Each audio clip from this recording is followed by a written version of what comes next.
Let me begin by saying that I think most people in Vermont know that I am not a Democrat, I am not a Republican, and in fact, I am the only non-Democrat, non-Republican, independent, progressive mayor in the United States of America.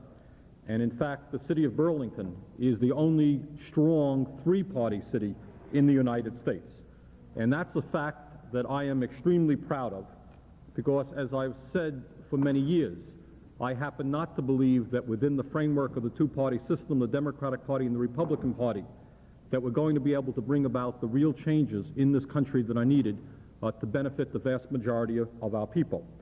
Essentially, it's my view that the leadership of the Democratic Party and the Republican Party are tied to big money interests, and that neither of these parties will ever represent the people in this country who are demanding the real changes that have to take place. I think also that many people in Vermont know that I and many of us in the progressive movement here in Burlington are strongly supporting and actively working for Jesse Jackson to become the next president of the United States.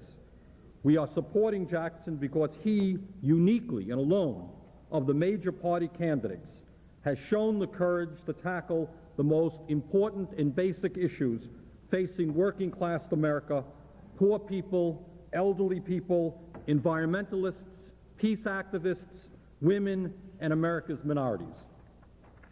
Jackson, alone of all the candidates, has raised the issue of the grossly unfair distribution of wealth and power in this country, which is clearly the most single important issue which has got to be raised for the future of this country. And he has not been ashamed to stand up and declare himself the candidate of the have-nots, the disenfranchised, and the ordinary Americans who have for so long been left out of the political process. Jackson alone has had the courage to indicate that he is prepared to take on the multinational corporations and the banks who presently own and control America. As all Americans know, Jackson's candidacy has been doing far better than the brilliant political experts have thought possible. And in this respect, I want to congratulate all of the people in the state of Vermont who on March 1st got out and worked for Jackson and brought in the vote for Jackson and got him 26% of the vote in this state. Because I think the result of that vote, that election day, had an impact on primaries that followed, and in fact indicated that white people were prepared to vote for Jackson. Today, Jackson is in a neck-and-neck race with Governor Michael Dukakis for the Democratic nomination. And while no one can predict the outcome of future primaries, whether in Wisconsin, New York, or California, knowledgeable people now believe that it is a real possibility that Jackson will go into the Democratic convention in Atlanta with the most delegates, not the majority of delegates, but with more delegates than anybody else. On December 30th, 1987, when I introduced Jesse Jackson to a large crowd in Montpelier on a bitter cold night, and there were about 1,000 people there, I introduced him to Vermonters as the next president of the United States. And I think it's fair to say that while many people in that room on December 30th hoped in their hearts that that might be a possibility, in fact, they really did not think it was a reality. They didn't think it would happen. Today, that view has changed, and all political observers, regardless of their affiliation, now believe that Jesse Jackson, in fact, has a fighting chance to become the nominee of the Democratic Party and has a fighting chance to become the next president of the United States. He's still an underdog, but I think now the reality of that occurring is a much greater likelihood than people previously believed. And what is absolutely remarkable about this entire process, and I think a point not emphasized enough, is that Jackson is now a front-runner despite the fact that he is being outspent in some instances 10-1, in some instances 20-1. And some people may recall that even here in Vermont during the primary, there were 15 paid Dukakis workers in the state. There was not one paid Jackson worker. In my view, Jesse Jackson is making history throughout this campaign. And win, lose, or draw, his candidacy will be remembered as the most significant presidential campaign in at least 50 years in this nation, in attempting to bring working people and poor people and elderly people and people of all colors together to begin to stand up and fight for their rights and to fight for their dignity. Sometimes we lose the knowledge that history is being made when it's being made in front of us. That is, in fact, what is happening right now. For me personally, and for many of us in the progressive movement who are not Democrats, Jackson's candidacy has raised an awkward question. What role should we take? How far should we go, given the fact that we are not Democrats? As many people know, there has been within the National Rainbow Coalition a serious debate over whether Jesse Jackson should in fact run within the Democratic Party or whether he should have begun his campaign outside of the Democratic Party, running as a third-party individual. I am not active in that Rainbow Coalition. My own preference would have been, and I would have rather have seen, Jesse Jackson run independently, third-party, outside of the Democratic Party. However, Jackson and the majority of the people in the Rainbow Coalition chose otherwise. They're running within the Democratic Party, and Jackson is now on the verge of perhaps becoming that party's nominee. On Tuesday evening, April 19th, the Democratic and Republican parties are holding caucuses all over the state in order to elect delegates to the party's state conventions and ultimately representatives to the national political conventions.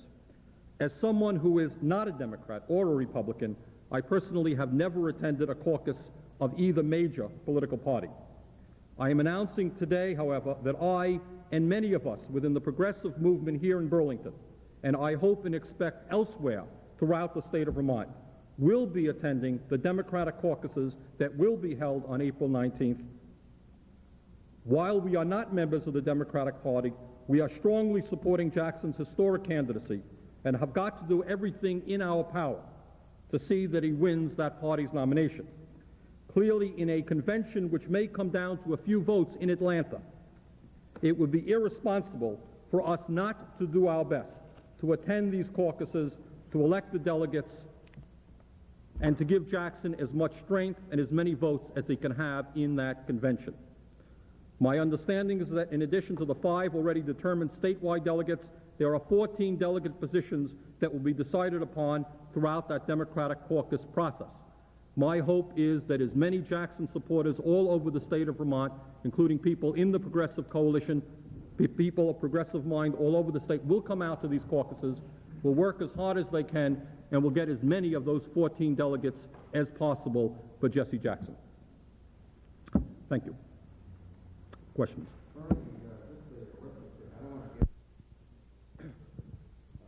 lot of analysts say Jackson in the long run is obviously going to have an impact, and he's done so much better than not only everyone else, but even he himself has tried. I don't want to detract from what he's done, but he hasn't gotten more than in the high 20% in contested primaries. Dukakis just got out of Connecticut, which is the neighboring state, but he got 58% there. I don't see your premise where he's going to, go and take all the delegates and come in first in delegates. It seems like a real long shot. I'm not so sure, Andy. And again, I don't want to claim to be, and who the hell knows? You may be right, you may not be right. I think, for example, the 2 major primaries that are yet to come are New York and California. I think he has a real shot to win New York, and I think he has a shot to win California. I think apparently he's close in Wisconsin. I'm not telling you that it's definite, but I think it's fair to say, and I think what quote-unquote experts now believe is that Jesse Jackson has a reasonable chance to go into Atlanta with more delegates than Mike Dukakis. I'm not saying that that's a definite fact by any means. Nobody knows. I think that that is not an off-the-wall proposition, that he may have that. Are you predicting that? No, I'm not. I really am not. I really am not. I don't claim to be, a great expert. Clearly, he has done better than anyone has thought. He got beaten in Connecticut, not a great surprise. Dukakis has done well in New England. He did outstandingly in Michigan. And what is really interesting, and I think of all the developments that have taken place in this campaign so far, is this. It is not surprising that Jesse Jackson is getting an overwhelming percentage of the black vote. Certainly that's not a surprise, or of other minority votes. Even in Connecticut, according to the paper, where he lost badly, he got 20% of the white vote. In Michigan, it's estimated that he did between 25 and 35% of the vote. That's what the surprise is. And I think that that could have a mushroom effect. I think that the more whites who see other whites voting for Jackson, and especially working class people, I think you could have a real snowball effect, and I think he could do very well. So the main point that I'm making, Andy, is not to tell you that he is definitely going to come in, that I know more than experts. I don't. I think that there's a reasonable chance. I think that it would be irresponsible for those of us in Vermont who are supporting Jackson's candidacy not to do everything that we can to get them the delegates from the state of Vermont. And what is awkward for me, of course, historically, is I am not a Democrat. I have never gone into a Democratic caucus. But I intend to be at the Burlington High School on April 19th. I intend to urge fellow progressives to come out around the state to their caucuses and to do the best that we can get, do the best that we can do to get a lion's share of the 14 delegates for Jackson. That's about all that I'm saying. Even his showing lately and the fact that he is picking up steam and his front runner, people are calling him that. Well, I wouldn't say that he's the front runner, but he's doing very He well. has like one more delegate in the caucus. Not what I heard. But what this has done, it seems what has put Jesse in a position, being out in front, and now they're taking shots at him, which is something new. And yesterday, Senator Gore went after him on the Middle East, speaking to a Jewish group in New York. And that was the first public attack of that kind that I think has come up. I wonder if you think Jesse's vulnerable on that, and what do you think of Gore going after him on that issue? Well, I think two things. I think now that he is really considered to be one of the front runners, I think clearly he is going to come in for a lot more criticism. I think in the case of Gore, Gore is finished in my opinion, and I think this is a desperate cheap shot attempt to try to weaken Jackson, which I don't think will work. But I think when you are a front runner, when people now have got to contemplate that you may be the candidate of that party, you're going to come in for a lot of criticism, some of it valid, some of it not valid. In terms of the Middle East, I am comfortable with Jackson's position. I think Jackson's position now says that you need to protect the state of Israel, which is clearly absolutely right, and you've got to deal with the very serious problems of the Palestinian people. What's going on in Israel now is unfortunate, it's tragic, and the truth of the matter is, I think Jackson has the capability of bringing people together. The truth of the matter is that I think there has got to be a bringing together of people in the Middle East. I think Jackson has a personality and an ability to bring people together, which is very strong. So he's going to get his share of criticism. That's not to be, yeah. Sorry, while we're on Israel, do you support the Schultz peace plan? I think that there's got to be a bringing together of the Israelis and the Arab people. I think the United States has clearly not shown the leadership that it should be shown. The United States has tremendous clout throughout the Arab world and in Israel, and I don't think it has made the demands that it has got to make on the Arab leadership as well as the Israeli leadership. I think Schultz has made a start in the right direction, not far enough. What are the demands that you think ought to be made? Again, that's an issue you're going to have to give me a little bit of time to formulate. With all due respect, Mayor, how much time do you need? The riots are into their 100th day. 2 more Palestinians died today. The death toll among the Palestinians is above 110. How much time do you need? Well, we have what is going on in the Middle East right now is obviously a tragedy. There's no question about it. The sight of Israeli soldiers breaking the arms and legs of Arabs is reprehensible. The idea of Israel closing down towns and sealing them up is unacceptable. You have had a crisis there for 30 years. You have had people at war for 30 years. You have had a situation, and have a situation, within some Arab countries where there is still Arab leadership talking about the destruction of the state of Israel and the murdering of Israeli citizens. Clearly you have a gulf there, and you have a gap there that has been an enormous problem. The point that I'm making is I don't have a magical solution to that problem. It is a tragedy. What is going on in Israel today is horrible, and is very sad.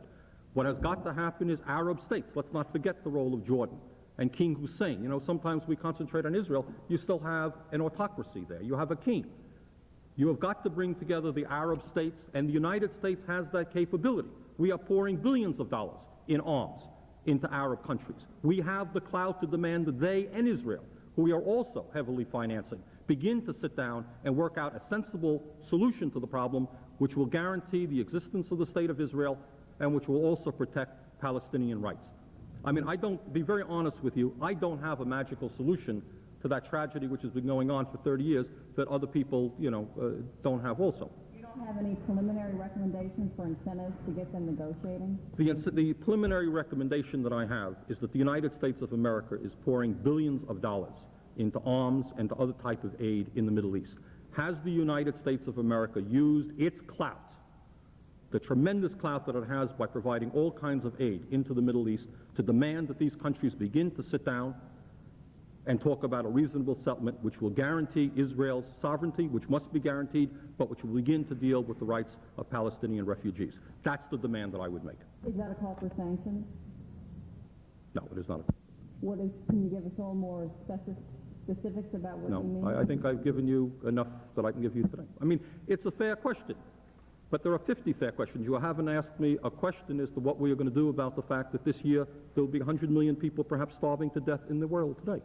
Within this vein of questioning, within this line of questioning, we are wondering what your position would be, what your recommendations would be in terms of arms. Should we have a reduction in arms contracts? What are you calling for, sanctions? Well, I think what I am saying is if you have a nation like the United States, which is pouring substantial amounts of money into a nation, into the nations of the Middle East, you have negotiating clout. You can say to Jordan, you can say to Egypt, you can say to Israel, that listen, this type of situation, this continued conflict, this denial of Palestinian rights, this hatred of Israel and on the part of certain individuals who would like to destroy the state of Israel is unacceptable. Jordan has got to accept its responsibility for the Palestinian problem as well. You have the ability, when you are the United States of America, which is supporting the armies of the Middle East, to demand that these people sit down and work out a reasonable settlement, protecting the rights of the Palestinians, protecting the rights of Israel. That has not yet been done. Or else what? Or else you begin to cut off arms. If I am supplying somebody else with money, I can, to a significant degree, call the tune. We have found that the United States has been able to destroy the economy of Nicaragua, for example. We have found that the United States is able to destroy the economy of Panama. If the United States goes into the Middle East and demands a reasonable, a responsible, and a peaceful solution to the conflict that has gone there, because of its clout, because of the tremendous amounts of money that it is pouring into that region, I think we can do it. I don't think we have exerted the leadership that we should be exerting.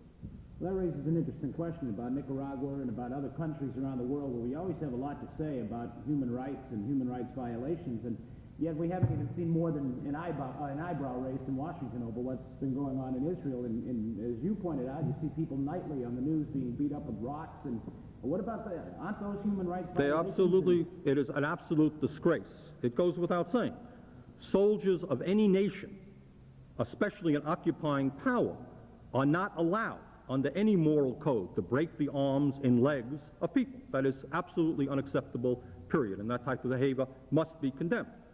Equally, what must be condemned is the fact that there are people within Arab countries who still to this day believe in the destruction of the state of Israel. That is also unacceptable.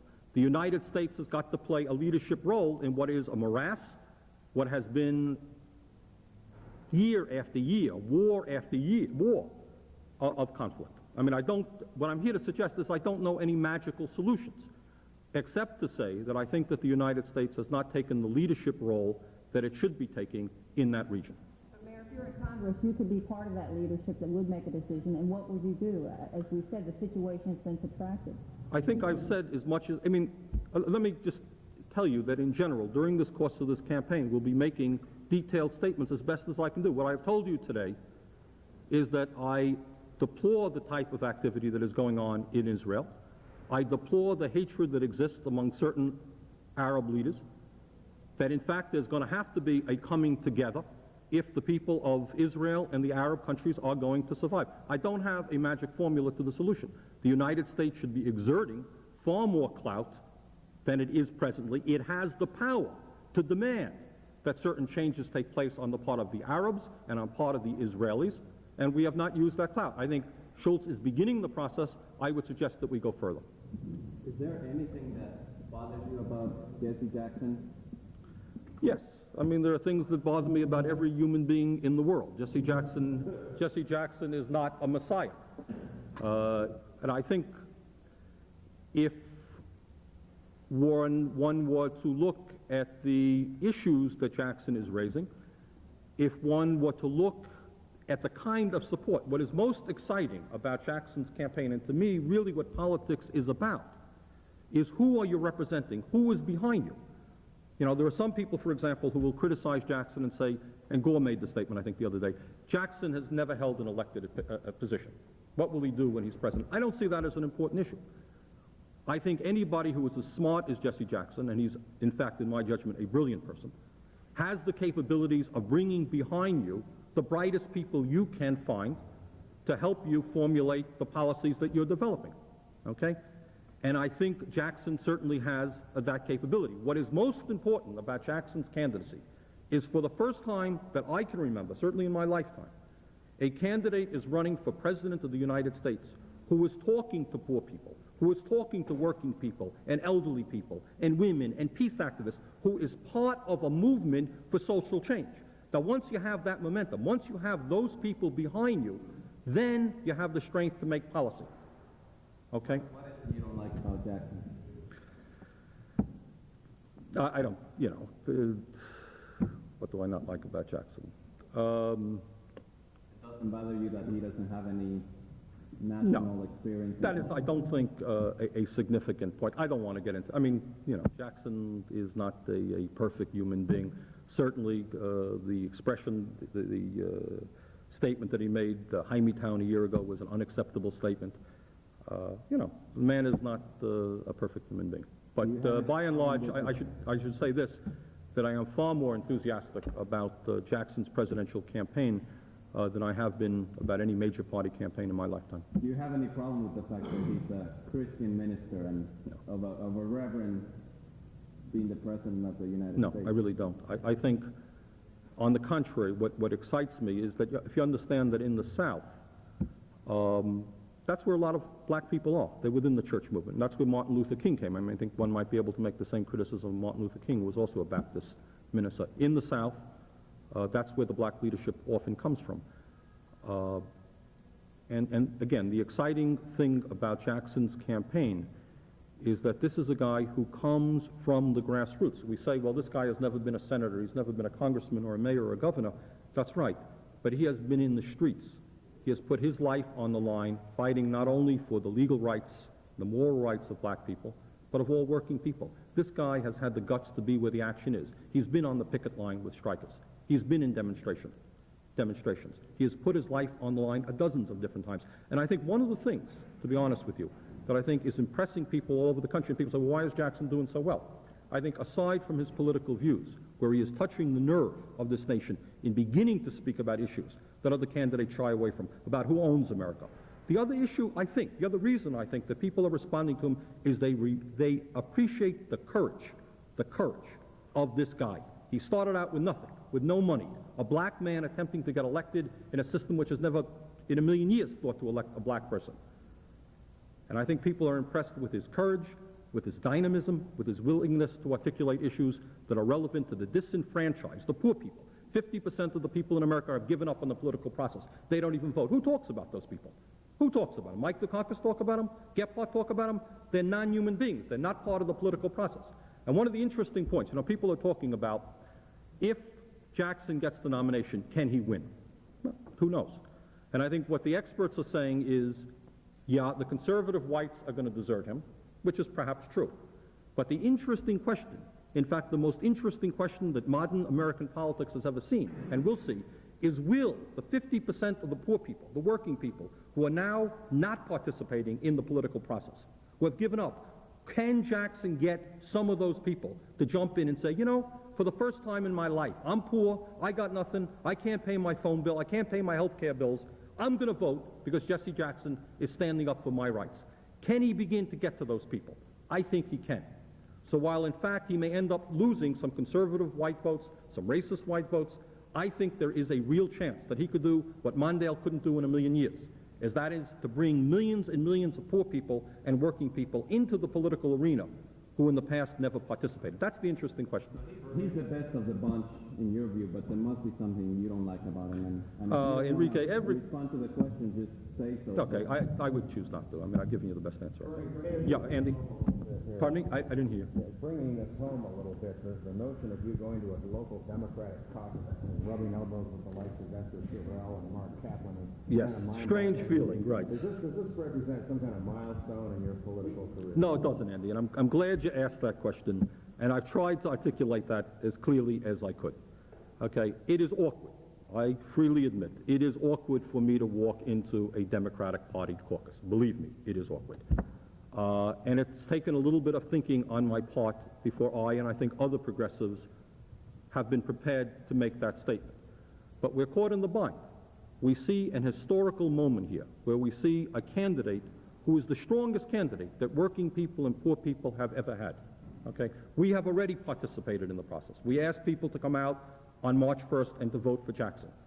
Do we simply say, okay, we have done that, but here in Burlington or in Rutland or where our supporters are, we shouldn't walk into the caucuses and vote for him so that he can actually get the delegates to win the nomination in Atlanta? That would be hypocritical. But from my point of view, I am not a Democrat, period. And it's, yeah. Sharpen the question, are you going to lead, and you're going to be perceived as a leader anyway, the Jackson effort at the local caucus up in Yeah, here?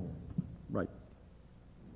It's going to have some kind of, at least philosophical impression on people. I mean, it may. I mean, that's why, in fact, I've called this press conference. In the real world, you have an option.